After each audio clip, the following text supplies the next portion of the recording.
ঘন্টা ভারী বৃষ্টির সতর্কতা দিয়েছে আবহাওয়া অধিদপ্তর। সেই সাথে ভারী বৃষ্টির প্রভাবে পার্বত্য অঞ্চলে ভূমিধস সহ দেশের বেশ কিছু এলাকায় জলাবদ্ধতায় শঙ্কার কথা জানিয়েছে আবহাওয়া অফিস। বিস্তারিত নজরুল ইসলামের প্রতিবেদনে।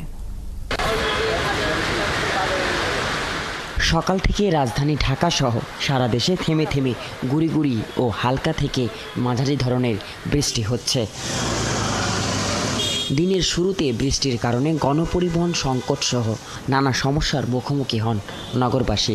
গণপরিবহন নাই তো, সংকট তো আছে। আমি তো অটোতে আসলাম। একটু বৃষ্টিতে সমস্যা ছিল, আর কোনো সমস্যা ছিল না।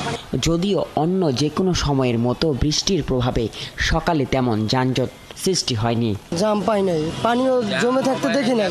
এই এখন আবার যানজট লেগে গেছে। কতক্ষণ আগে একটু ফাঁকা ছিল, আমরা আসার সময় যাত্রা দিন আসলাম তো মোটামুটি জাম কিছুটা আছে, তেমন কোনো জাম নাই গা, রাস্তা পুরো ফাঁকা।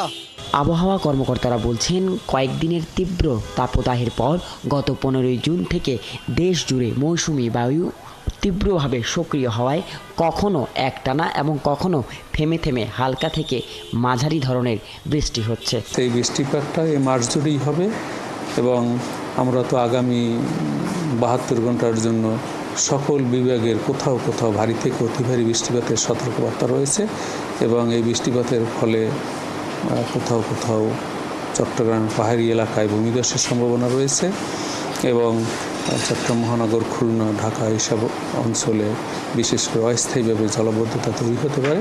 আমরা ভারী বর্ষণের সতর্কবার্তায় সেটা উল্লেখ করেছি। বৃষ্টির সাথে বজ্রপাতের পূর্বাভাসের পাশাপাশি মোংলা, চট্টগ্রাম, খুলনা ও পায়রা বন্দরকে আগামী 2 দিন 3 নম্বর সতর্ক সংকেত দেখাতে বলছে আবহাওয়া অফিস।